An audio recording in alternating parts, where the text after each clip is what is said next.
"She's not my daughter." The words detonated through the boardroom like a bomb.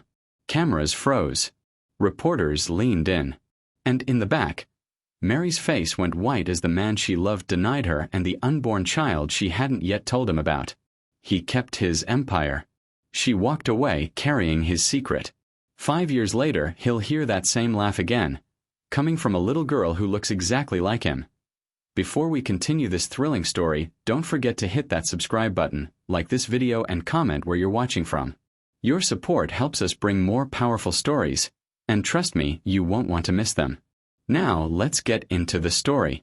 Gary Silva straightened his Armani tie, the same confident gesture that had carried him through 1,000 press conferences.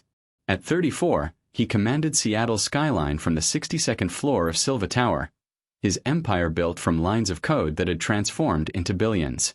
The cameras clicked like hungry predators in the glass-walled conference room, their lenses trained on the man who'd risen from Detroit's forgotten neighborhoods to become tech royalty.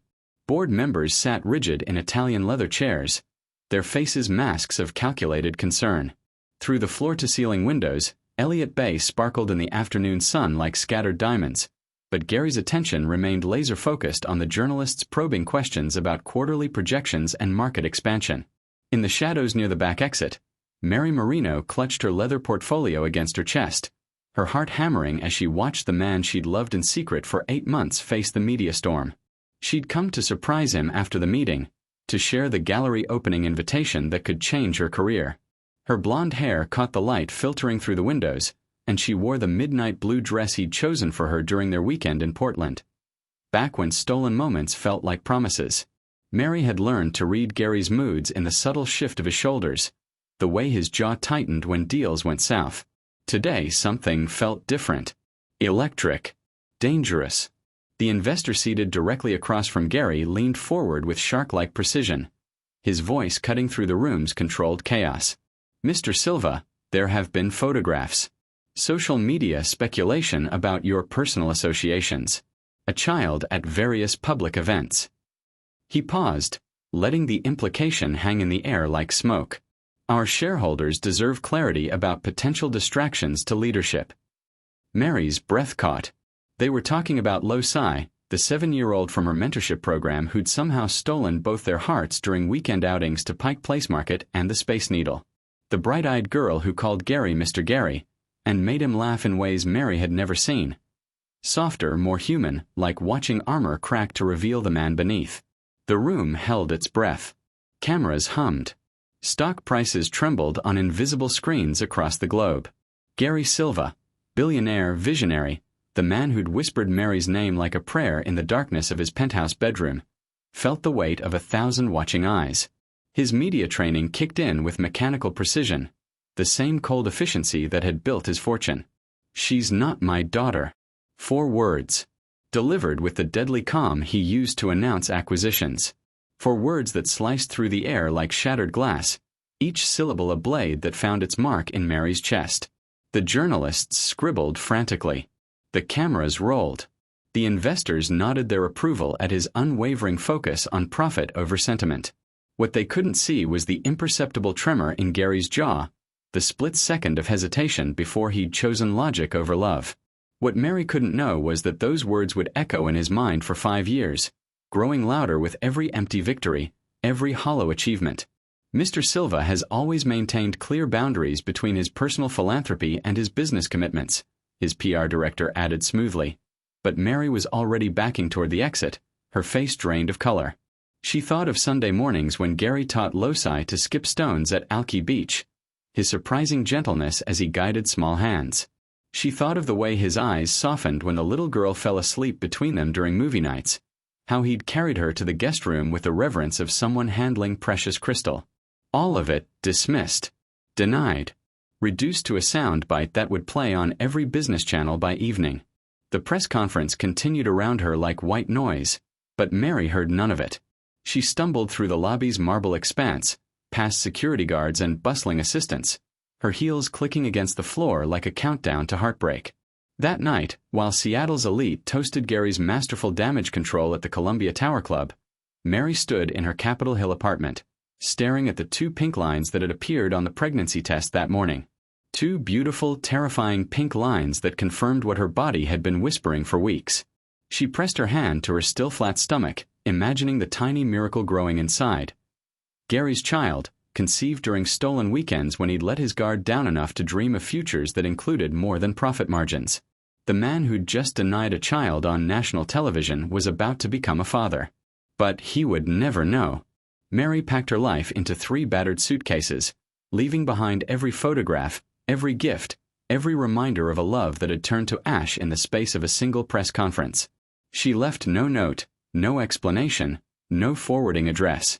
At dawn, she drove out of Seattle with tears streaming down her face and one tiny heart beating inside her, carrying Gary's child toward a future where they would be wanted, cherished, loved unconditionally by the one parent who already adored them.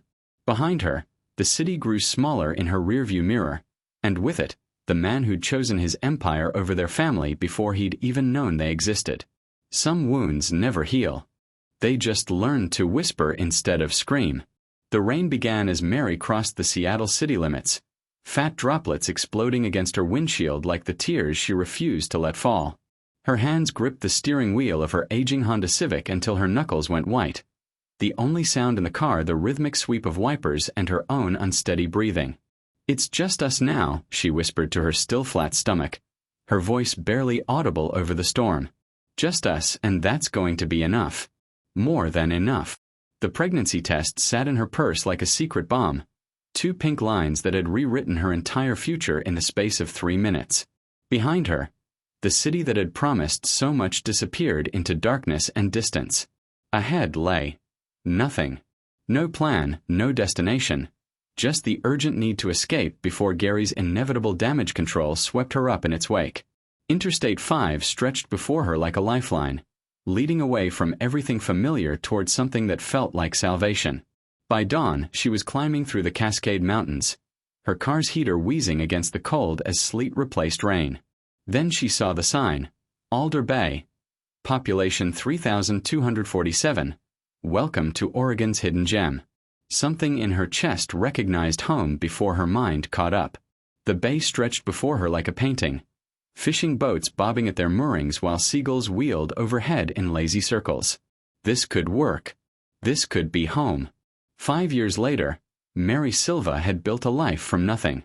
She stood in the Pacific Northwest Children's Art Gallery, the space Gary had helped her create, watching their daughter lead a group of visiting children through her latest exhibition.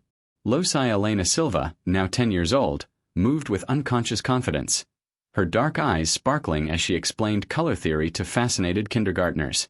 "This painting shows my family," Loci was saying, pointing to a watercolor of 3 figures under a rainbow. "My mama, my daddy, and me. See how the colors blend together. That's because we all make each other brighter." Meanwhile, 200 miles north, Gary Silva stared out his office window at the Seattle skyline that no longer felt like victory. His empire had grown beyond his wildest dreams. Silva Tech employed 50,000 people, his net worth had crossed $12 billion, and magazines still featured him on covers with headlines about visionary leadership. But every achievement felt hollow, every accolade another reminder of what he'd lost. His mother, Elena, sat across from his desk during their monthly lunch, her dark eyes studying his face with the precision of someone who'd raised him alone after his father's death. "You look successful," she said carefully. "Wealthy, powerful, influential. You also look like you're dying inside." Gary's jaw tightened. "Business is good, Mom. Success without legacy is failure in disguise," Elena replied with the no-nonsense authority that had kept Gary in line throughout his teenage years. "And right now, Mijo, you're failing at everything that matters." She was right. Gary had spent 5 years building monuments to his own ego while Mary raised their daughter to believe her father loved her from afar. He'd conquered markets while they conquered the daily challenges of love, growth, and what it really meant to be successful. Some empires were built on ambition. Others were built on presence, patience, and the willingness to show up for bedtime stories and scrape knees and birthday parties in small coastal towns. Gary was finally beginning to understand the difference.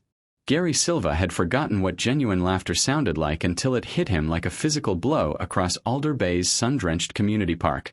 At 39, he'd grown comfortable with the measured applause of boardrooms, the calculated chuckles of networking events, the hollow echo of his own voice bouncing off penthouse walls. 5 years of empire building had carved lines around his eyes and silver into his temples, making him look distinguished in the way that Forbes photographers loved. He stood now beside his black Tesla, designer sunglasses reflecting the chaos of a small-town birthday party, wondering what cosmic joke had brought him to this moment. The Alder Bay Community Tech Fair had been a quarterly obligation. 90 minutes, maximum. Cut a ribbon, pose for photos, and be back in Seattle before the markets closed. But then that laugh had reached him across the crowded park, cutting through the festival noise like a melody he'd heard in dreams but never been able to place. Balloons in every color imaginable swayed from oak trees, their ribbons dancing in the salt-tinged breeze. Children shrieked with delight as they chased each other between booths, their faces painted like tigers and butterflies, their energy infectious even to a man who'd forgotten how to play. Gary found himself moving toward the sound without conscious decision, past families on picnic blankets and vendors hawking kettle corn. There, in a circle of golden sunlight filtering through autumn leaves, stood a woman who made the past 5 years collapse into nothing. Mary. She looked exactly the same and completely transformed, her blonde hair catching the afternoon light as she knelt beside a small table covered in cheerful yellow cloth, helping a little girl position a knife over a homemade chocolate cake decorated with hand-painted buttercream flowers. But it was the child who stole Gary's breath completely. The girl couldn't have been older than 5, her dark skin glowing with health and happiness, her hair twisted into neat braids adorned with colorful beads. When she threw her head back to laugh at something Mary whispered, Gary felt the world tilt sideways. That laugh. That impossibly familiar gesture of pure joy. The girl turned slightly, giving Gary his first clear view of her profile, and his knees nearly buckled. The shape of her nose, the curve of her jaw, the way she tilted her head when she concentrated. It was like looking at photographs of himself as a child, but softer somehow, lit from within by happiness he'd never possessed. "Make a wish, sweetheart," Mary encouraged, and the girl closed her eyes with solemn concentration. 5 candles. She was 5 years old. The math hit Gary like a freight train. 5 years since Mary had disappeared. 5 years since that disastrous press conference when he'd chosen his image over his heart. "Happy birthday to you, happy birthday to you," the crowd began singing. "Happy birthday, dear Loci, happy birthday to you." Loci. The girl from Mary's mentorship program. Except she wasn't from the mentorship program at all. Was she? Gary watched in stunned silence as Loci giggled and clapped her hands, then began distributing cake to the assembled crowd. She was left-handed, the same genetic quirk that had made his elementary school teachers despair. When she gestured, explaining the cake decorations to a fascinated toddler, she used the same sweeping hand movements Gary saw in his own reflection. "I made the flowers myself," Loci announced proudly. "Mama taught me how to paint them with food coloring." An elderly woman knelt to examine the cake. "You're quite the artist, sweetheart. Just like your mama." "Mama says I get it from both sides," Loci replied matter-of-factly. "From her side for sure. I don't know about my daddy's side, 'cause he travels too far away to visit, but maybe he likes art too." Gary's heart stopped. Travels too far away. Mary had told their daughter that her father was absent by choice, not ignorance. "What's your daddy's name?" the woman asked. "Gary Silva," Loci replied cheerfully. "My whole name is Loci Silva, just like Mama. We're a family even if it's just the two of us." The casual way she said it, Gary Silva, nearly sent him to his knees. She knew his name. She carried his name. This beautiful, brilliant child was his daughter, and she'd been raised knowing exactly who he was even though he'd never known she existed. Several people in the crowd began looking around with sudden interest, the name clearly familiar. Gary Silva was, after all, a recognizable figure. "Gary Silva," one of the fathers repeated thoughtfully. "Like the billionaire CEO?" "Yep." Loci beamed with pride. "Mama says he's really important and helps lots of people with computers." The truth hit harder than any boardroom loss. He had denied his own daughter on national television. Loci was moving toward him now, her small legs carrying her across the grass with confidence. "Are you really Gary Silva?" she asked when she reached him, her voice filled with breathless excitement. Gary found himself kneeling without conscious thought. Up close, the resemblance was devastating. "Yes," he managed. "I'm Gary Silva." Losai's smile could have powered the entire tech fair. "I'm Losai Silva. We have the same last name. Isn't that funny?" "Mama says you're my daddy," Losai continued with casual directness. "Is that true?" The question hung in the air like a blade. Around them, the crowd had gone silent, waiting to see how one of the world's most powerful men would respond to his daughter's innocent inquiry. Gary looked past Losai to where Mary stood frozen, her face pale with terror. When their eyes met across 30 feet of grass and 5 years of silence, Gary felt the earth shift beneath his feet. Mary's expression was a devastating mix of shock, fear, and fury, the look of someone whose carefully constructed world was about to shatter again. The ghost in the birthday song had a name, and she was calling him Daddy. The cottage sat like a watercolor painting against the twilight sky, its weathered cedar shingles silvered by years of salt air and storm. Gary had found it easily enough. Alder Bay was small, and everyone knew where Mary Silva and her little girl lived in the blue house with white shutters down on Driftwood Lane. He'd been sitting in his Tesla for 20 minutes, engine off, watching warm lights spill from the windows onto the small front garden where sunflowers nodded in the evening breeze. Through sheer curtains, he could see movement. Mary preparing for bedtime routines he'd never been part of. The birthday party had ended in chaos once phones came out and photos started circulating. Gary had retreated to his hotel room to stare at walls and try to process what had happened to his carefully ordered life. Losai Silva. His daughter. 5 years old, brilliant, beautiful, and utterly convinced her absent father loved her from afar. Before he could knock, the front door opened, and Mary appeared like a ghost from his dreams and nightmares. She'd changed into jeans and a soft gray sweater, her blonde hair pulled back in a loose ponytail, her face bare of makeup, revealing faint lines that spoke of 5 years of single motherhood. She was still the most beautiful woman he'd ever seen. "I wondered when you'd show up," Mary said, her voice carefully neutral.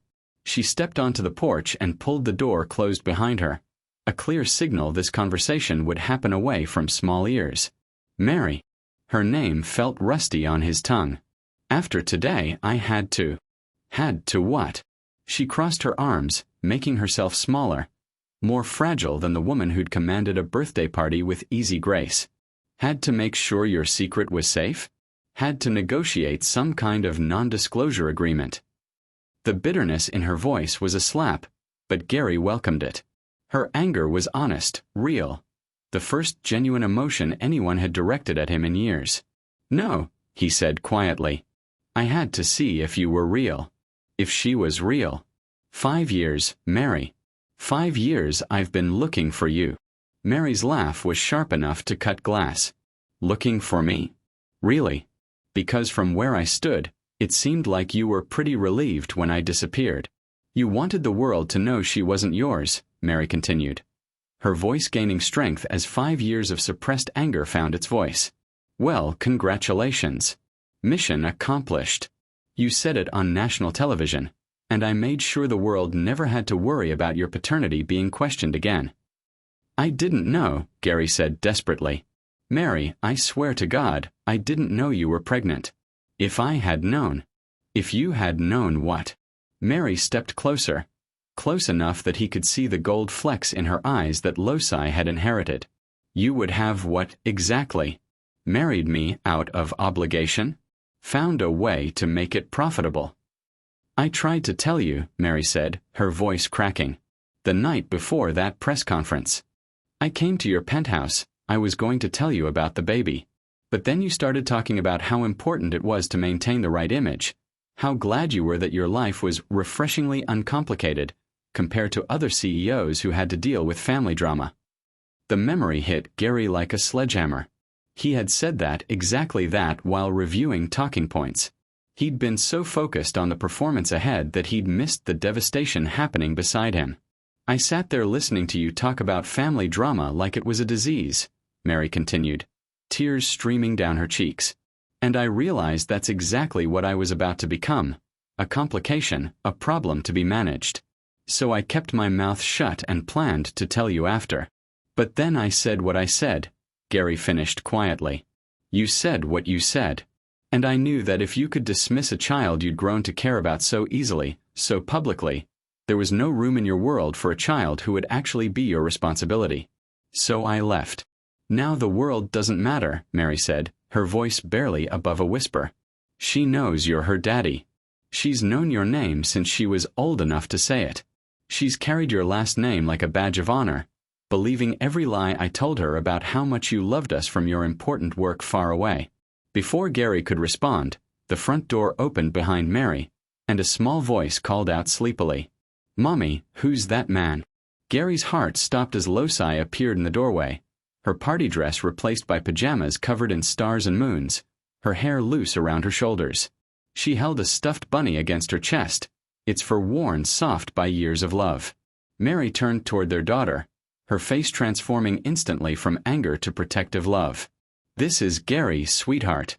Remember from the party today." Loci's eyes widened as she looked at Gary, recognition dawning slowly across her sleepy features. "My daddy," she whispered. "Yes, baby," Mary said quietly. "Your daddy." Gary felt his composure crumble completely. Here was his daughter in star-covered pajamas, holding a bunny and looking at him with trust he'd never earned.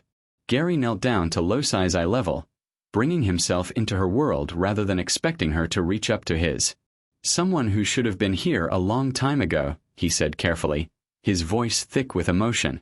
Loci stepped forward and hugged him, the same trust and affection she'd shown at the party, as if 5 years of absence could be forgiven with a single embrace. Over Loci's head, Gary met Mary's eyes and saw something that might have been hope, fragile and tentative but real.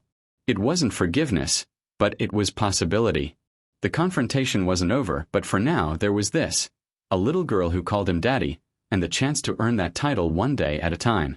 The kitchen table had seen better days. Its pine surface bore the accumulated scars of 5 years' worth of art projects, crayon marks that had been scrubbed but never quite erased, creating a rainbow constellation across the wood. A juice box sat sweating beside a half-finished coloring book, while magnetic letters spelled out "Loci loves Mama" across the refrigerator in crooked lines. Gary Silva, who commanded boardrooms worth billions, sat in a chair that wobbled slightly and tried not to look as out of place as he felt. 3 days had passed since the confrontation on Mary's porch. Mary had been clear about her conditions. Visits would be supervised, scheduled around Loci's routine, and could be revoked at any time. Gary had agreed to everything without argument. Now, surrounded by the beautiful debris of a child's world, Gary felt like an alien who'd crash-landed in someone else's life. His reflection in the window showed a man in a $1,000 sweater, his attempt at casual, sitting among juice boxes and finger paintings. "Are you really my daddy?" Loci asked for the 3rd time in 10 minutes, her 5-year-old brain still processing this monumental shift. She sat across from him, legs swinging from a booster seat decorated with cartoon mermaids, studying his face with scientific intensity. "I really am," Gary confirmed, the words growing more natural each time. "Okay." Loci nodded seriously, then brightened. "Do you build robots? Mama says you work with computers and computers are like robot brains, so maybe you build robot bodies too." Gary found himself smiling despite the surreal circumstances. "I don't build robots exactly, but I help create software that makes computers think and learn." "Like magic." "A little like magic," Gary agreed, charmed by her perspective. No one had ever described AI algorithms as magic before. Loci's eyes lit up. "Can you fix my doll? She's been broken for forever, and Mama says we might have to take her to a special doctor, but maybe you could fix her instead." "Sweetheart," Mary intervened from where she was preparing lunch. "Your doll needs her arm sewn back on, not computer help." "But maybe Daddy knows about sewing too," Loci said with boundless optimism. "Don't you, Daddy?" The casual way she said it, "Daddy," hit Gary like a gentle punch every single time. "I don't know much about sewing," Gary admitted, "but I'd like to learn. Maybe your mama could teach us both." "Do you like pancakes?" Loci asked suddenly, bouncing in her seat. "Because I make really good pancakes with Mama on Sundays, and if you're going to be my daddy who visits, Maybe you could come for pancake sundaes too? Gary glanced at Mary, who was studiously avoiding his gaze. I love pancakes, he said carefully. If your mama says it's okay. We'll see, Mary said diplomatically. Let's take things one visit at a time. 2 weeks later, Gary had become a fixture in their routine in ways that surprised everyone. He showed up for Losi's school art show on a Thursday afternoon, standing in the back wearing sunglasses and a baseball cap to avoid recognition, his heart swelling as she presented her painting of My Family. 3 stick figures holding hands under a rainbow. He learned to braid hair through YouTube tutorials and patient instruction from a 5-year-old critic. His first attempts left Losi looking like she'd been styled by someone with severe motor issues, but she wore each lopsided braid with pride. My daddy did my hair, she announced to anyone who'd listen. The breakthrough moment came on a Saturday morning when Losi was teaching Gary to paint. Her small hands guided his much larger ones as they created what she generously called abstract expressionism. You have to feel the colors, Losi instructed seriously, her face already decorated with streaks of blue and yellow. Don't think about making it look like something. Just let the paint tell you what it wants to be. Gary, who'd spent decades making calculated decisions based on market analysis, found himself surrendering to 5-year-old wisdom and the mysterious desires of acrylic paint. When Losi accidentally knocked over paint water, soaking them both, the sound that emerged from Gary's chest was pure, unguarded delight. Mary stood in the doorway, watching the man she'd once loved discover what happiness looked like.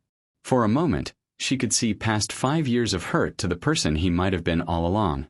You're good at this, she said quietly. At making disasters? Gary asked. Paint streaked across his forehead. At being a father, Mary corrected, and something shifted in the air between them. Not forgiveness, not yet, but recognition of possibility. Gary looked at his daughter, who was now trying to paint mustaches on both their faces, and felt something click into place that he hadn't realized was missing. The stranger at the table was learning to belong. Not through acquisition or achievement, but through presence and the willingness to be taught by someone small enough to still believe in magic. The first sign of trouble came with Mrs. Henderson's overly casual visit on a Wednesday morning, clutching homemade cookies like a peace offering while her bright eyes scanned Mary's cottage with unusual interest. Just thought I'd stop by, she said, though she'd never made special cookie deliveries in 5 years of neighborly coexistence. Nancy Phillips was telling everyone about that man who's been visiting you, the one who looks just like your Losi. Mary felt ice in her veins. He's a friend. Family matters. Oh, I'm sure, Mrs. Henderson nodded knowingly.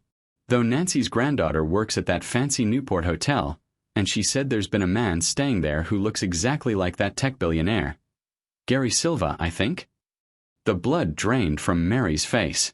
Alder Bay had barely 3,000 people. There were no secrets here, only varying degrees of privacy that could be revoked by a concerned neighbor or observant hotel clerk. By Thursday morning, 3 cars with out-of-state plates had appeared on Main Street, their occupants asking questions and taking photos. By afternoon, someone posted a blurry cell phone photo online. Is this really Gary Silva in our tiny town? With a little girl who looks exactly like him. The post went viral within hours. Friday morning brought the breaking point. Losi came running into the kitchen, backpack bouncing, eyes bright with excitement. Mama, there are people with cameras outside my school. Mrs. Rodriguez said they wanted to take pictures of me. Mary's blood turned to ice. Reporters at Losi's school, the one place that should have been sacred, off limits to the circus threatening to consume their peace. She drove to the school immediately, finding news vans parked like vultures across from the playground. Principal Rodriguez met her at the entrance, expression grim. I've called the police. They can't come onto school property, but they're not breaking laws standing on public sidewalk. I'm sorry, Mary. Mary felt sick. This was exactly what she'd been running from, invasive scrutiny, her daughter's life reduced to tabloid storyline, a child transformed into commodity for public consumption. Gary arrived within an hour of her panicked call, his expression grimmer than she'd ever seen. I should have anticipated this, he said, running hands through his hair. I was selfish. I wanted to know her so badly I didn't think about consequences. Through the window, they could see reporters setting up at the end of Driftwood Lane.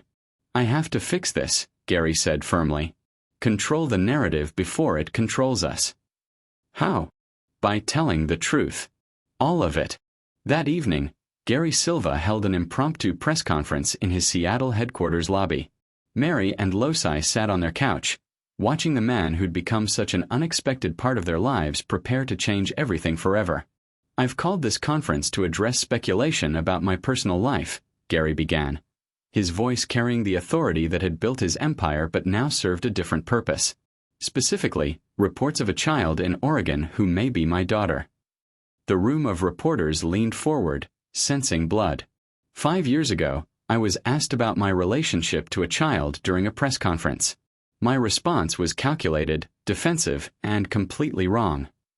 Mary held her breath. Loci cuddled against her side. "I said she wasn't my daughter. I was wrong.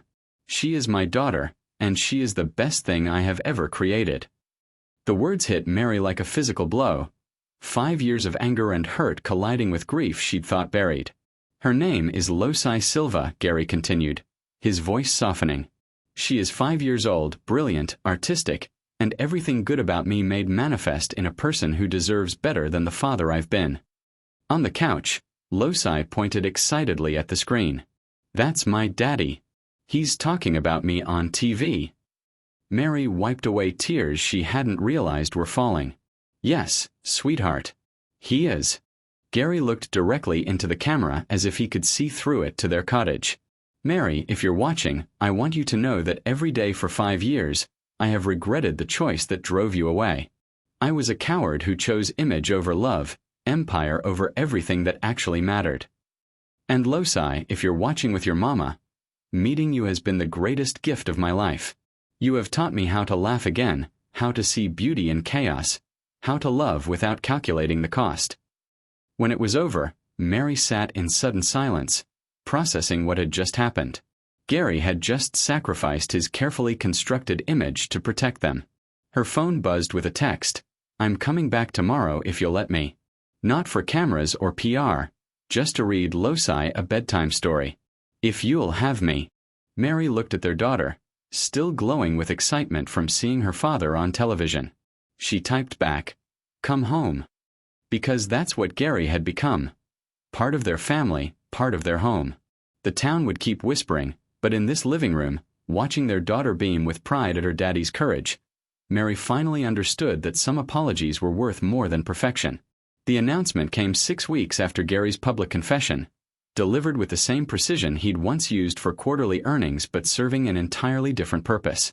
Silva Tech would be restructuring, with major operations relocating from Seattle to a new coastal campus in Newport. Close enough to Alder Bay for daily commutes, far enough to signal a fundamental shift in priorities. "This isn't about running away," Gary told his bewildered board members in his glass-walled penthouse that suddenly felt like a museum exhibit. "This is about running toward responsibility. My daughter lives in Oregon. My family is in Oregon. Therefore, Silva Tech's future is in Oregon." The business implications were staggering. Relocating a billion-dollar operation required the kind of logistical complexity that normally took years. Gary gave his team 6 months. "With respect," said Margaret Chen, his longest-serving board member, "this seems like an expensive way to solve a custody arrangement. Wouldn't it be simpler to bring your daughter to Seattle?" "It's not about custody," Gary replied with finality. "It's about belonging. My daughter has a life in Alder Bay. Friends, school, a community that loves her. I'm not going to uproot her to fit into my world. I'm going to build my world around her." 2 months later, Mary found herself standing in an empty warehouse space in Newport, trying to process Gary's proposal. 12,000 square feet, he was saying, his voice echoing in the cavernous space. Perfect natural light, easy access for school groups, enough room for workshops, exhibitions, and a cafe if you want one. Mary turned slowly, taking in soaring ceilings and exposed brick walls, imagining children's artwork covering these surfaces. "Gary, this is enormous. I can't afford." "You're not buying it." "I am. Consider it my investment in Alder Bay's cultural future. The Pacific Northwest Children's Art Gallery, with Mary Silva as founding director. Mary Silva. Not Mary Marino, but the acknowledgement of a connection she'd thought permanently severed. "I can't accept this," she said, but her voice lacked conviction. "It's not charity," Gary said gently. "It's restitution.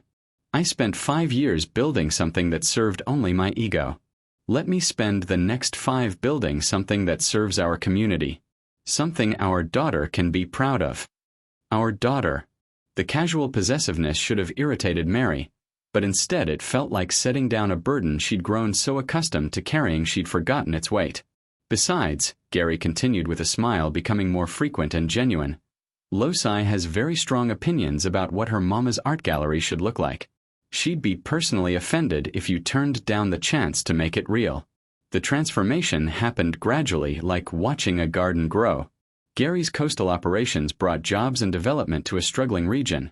But more than that, he began integrating into the community in ways that went beyond writing checks. He volunteered at Loci School, initially for computer literacy but gradually expanding to reading groups and art projects requiring patience rather than executive authority. The first time Mary found Gary on his knees beside kindergartners, patiently explaining color mixing while wearing a paint-splattered apron reading Mr. Gary's Art Helper, she had to step outside to compose herself. This was the man she'd fallen in love with 6 years ago, before success had calcified around him like armor. The school fair arrived in late October, transforming the elementary school into organized chaos. Gary had volunteered for setup, arriving at dawn with methodical efficiency that amazed other parents. But what happened during the fair itself became Alder Bay legend. Loci presented him with a paper crown decorated with crayons, sequins, and careful lettering, "Daddy CEO." "It's for you to wear at the fair," she announced solemnly. "So everyone knows you're my daddy and also important for business." The old Gary would have found a polite excuse. This Gary knelt to let her place the crown on his head, adjusting until she was satisfied. "Perfect," Loci declared. "Now you look like the daddy I always dreamed about." Gary wore that crown for 6 hours straight, through every conversation, through his shift at the ring toss booth, through art contest judging where Loci won second place for most creative use of recyclable materials. When a photographer asked for a picture, Gary didn't hesitate. "Make sure you spell her name right," he said, indicating Loci beaming beside him. "Loci Silva. She's the artist who made this crown." That evening, Mary found herself on her porch with Gary, both exhausted but oddly content. "Thank you," she said quietly. "For today, for everything. You didn't have to wear that crown." "Yes, I did," Gary replied without hesitation. "She made it for me. It was more important than any board meeting I've ever attended." Mary studied his profile, seeing the man who'd emerged from his former self's ashes. "You've changed. Really changed." "I had good teachers," Gary said, glancing toward the house where Loci slept. "Both of you." They sat in comfortable silence, listening to ocean whispers and watching stars appear. For the first time in years, Mary felt something dangerous stirring. Not just gratitude, but the kind of warmth that came from shared purpose and genuine affection. "What if I'm starting to be ready?" she asked suddenly. "What if I'm tired of being careful?" Gary turned to look at her, his eyes reflecting hope and careful optimism. "Then we take it one day at a time, the same way we've been building everything else." The rebuilding wasn't just about galleries and relocations. It was about hearts learning to trust again, about love finding its way back to light. The confession came 3 months after the school fair, delivered not in a boardroom or press conference, but in Mary's kitchen while Loci slept upstairs and rain drummed against the cottage windows like a gentle percussion. "I sold my controlling stake in Silva Tech," Gary said quietly, his hands wrapped around a mug of coffee that had long gone cold. Mary's paintbrush froze halfway to the canvas she'd been working on, a seascape that captured the way moonlight danced on Alder Bay's waters. "You what?" 49%. Enough to step back from day-to-day operations while maintaining enough influence to keep the coastal campus running. Gary's voice was matter-of-fact, but Mary could see the weight of the decision in his shoulders. "The sale finalized yesterday." "Gary, no." Mary set down her brush, paint still wet on the bristles. "You can't give up your empire for me." I won't be responsible for. For me, no, Gary interrupted softly, meeting her eyes across the cluttered table where homework and art supplies created their own form of organized chaos. For her. For us. For the chance to be present instead of powerful. Mary stared at him, processing the magnitude of what he'd just revealed. Silva Tech had been his life's work, his identity, the empire he'd built from nothing into something that commanded global respect. And he'd walked away from controlling it. The money means nothing if I'm not here to see her grow up, Gary continued. If I miss her school plays because I'm in board meetings, if I'm too busy conquering markets to help her with math homework, if I build an empire but lose my family in the process. What about your investors? Your board? Everything you worked for? Gary smiled, and it was different from his corporate expressions. Softer, more real. I worked for this. I just didn't know it until I found you both again. Silva Tech will survive without me running every decision. But Losai's childhood won't wait for me to figure out my priorities. Before Mary could respond, a cry pierced the evening quiet. Small, frightened, the unmistakable sound of a child in distress. Both parents moved simultaneously, their chairs scraping against the kitchen floor as they rushed toward the stairs. Gary reached Losai's doorway a half step ahead of Mary, but they entered together, their movements synchronized by shared concern. Losai sat upright in her bed, tears streaming down her cheeks, her stuffed bunny clutched against her chest like armor against whatever monsters had invaded her dreams. Hey, sweetheart, Mary said softly, settling on one side of the small bed while Gary instinctively took the other. Bad dream. The scary man was trying to take Daddy away again, Losai whispered, her voice muffled by the bunny's worn fur. He said Daddy had to go back to work far away and couldn't visit anymore. Gary's chest tightened. Even in sleep, their daughter carried the fear of abandonment, the learned wariness of someone who'd spent 5 years believing her father loved her from an impossible distance. I'm not going anywhere, Gary said gently, his hand finding Losai's small one in the tangle of blankets. I live here now, remember? My work is here, my home is here. You're stuck with me. Promise? Losai asked, her golden brown eyes, so like his own, searching his face for truth. I promise, Gary said, and meant it more than any business contract he'd ever signed. Mary reached across their daughter to smooth the blankets, and her hand brushed Gary's, a fleeting contact that sent electricity through both of them. In that moment, with Losai safe between them and moonlight streaming through the window, they both understood what family actually meant. Not the careful scheduling of visits or the polite coordination of co-parenting, but this, being present together when it mattered most. Losai's breathing gradually steadied as the nightmare loosened its grip, her small body relaxing between the two people who loved her most. Gary began humming softly, a half-remembered lullaby his own mother had sung, while Mary traced gentle circles on their daughter's back. When Losai finally drifted back to sleep, they remained motionless, neither wanting to break the spell of this perfect ordinary moment. Gary, Mary whispered finally, her voice barely audible over the rain and their daughter's peaceful breathing. Yeah. I never stopped loving you. The words came out in a rush, 5 years of carefully guarded truth finally finding voice. I just stopped believing you could love us back. Gary's hand found hers across Losai's sleeping form, their fingers intertwining with the natural ease of two people who'd once fit together perfectly and were slowly remembering how. Then let me prove it, he replied, his voice rough with emotion and promise. Every day for as long as you'll let me. Let me prove that some men can learn to choose love over everything else. Mary squeezed his hand, feeling tears she hadn't expected slip down her cheeks. Outside, the rain continued its gentle percussion against the cottage walls, and inside, a family that had been broken was finally learning how to heal. The second chance had been offered. Now came the beautiful, terrifying work of learning to trust it. 1 year later. The park glowed with the same golden light that had first brought them together, but everything else had transformed. Balloons swayed from the same oak trees, children's laughter echoed across the same grass, and the scent of birthday cake sweetened the same salt air. Yet this celebration felt like stepping into a completely different world.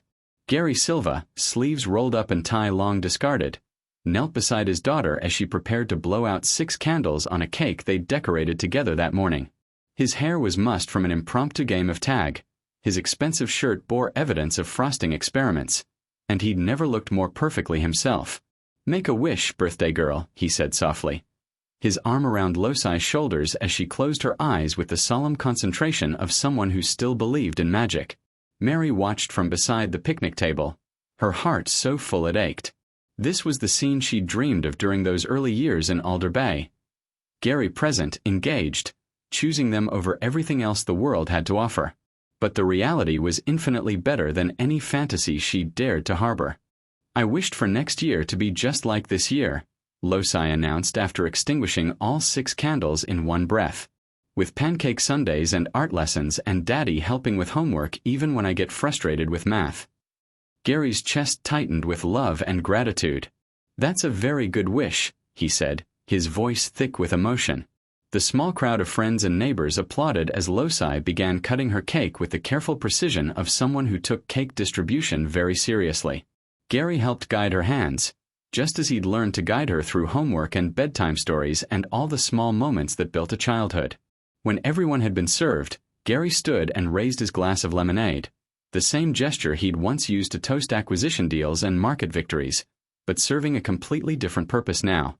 "A year ago," he began, his voice carrying across the gathered crowd, "I thought success was measured in headlines and bank statements. I thought winning meant conquering something, controlling something, accumulating something." Mary felt tears spring to her eyes as she watched this man who'd once denied their daughter publicly claim his greatest achievement. "But I've learned that success isn't what they write about you in magazines," Gary continued, his eyes finding Losai's bright face in the crowd. "It's who says, 'Daddy,' when you walk in the door. It's knowing that the most important empire you can build is the one that fits around a kitchen table, where love multiplies like magic and the only currency that matters is time spent together." Losai giggled and launched herself at Gary, her cake-sticky hands leaving frosting handprints on his shirt as she wrapped her arms around his waist. "That's my daddy," she announced proudly to anyone within hearing distance. This time when cameras flashed, phones held by friends capturing a moment of pure joy, Gary didn't flinch or calculate damage control. He laughed, genuine and unguarded, as Losai deliberately smeared cake frosting on his cheek while the crowd cheered their approval. Mary stepped closer, her hand finding Gary's free one as he held their daughter. "We started with a denial," she whispered, her voice thick with tears and laughter, and 5 years of carefully guarded hope finally set free. Gary turned to look at her, seeing the woman who'd saved their daughter's belief in love, who'd built a home from nothing, who'd given him the chance to become the man he was meant to be. "Let's end with a yes," Mary continued, her blue eyes shining with promises of tomorrows they'd face together. "Yes," Gary said, his voice carrying across the park like a vow. "To every tomorrow. To every pancake sundae and art lesson and bedtime story. To every moment we get to be a family." Under the oak trees where balloons swayed in the gentle coastal breeze, the 3 of them stood locked in sunlight. Gary's arms around both his girls, Mary's hand in his, Losai laughing between them with cake in her hair and joy radiating from every inch of her small body. They were proof that love, once broken, could rebuild brighter than before. That some stories ended not with kingdoms conquered, but with hearts finally learning how to come home. The ghost in the birthday song had led them here, to this park, this moment, this perfect imperfect family that had been worth every year of searching, every moment of doubt, every careful step back toward trust. Gary Silva had spent 40 years learning how to succeed. It had taken a 5-year-old girl in a yellow sundress to teach him how to live. And as the sun set over Alder Bay, painting the sky in watercolors that would have made their daughter proud, Gary understood that this laughter, this love, this ordinary magic of being exactly where he belonged, was the greatest fortune he would ever possess.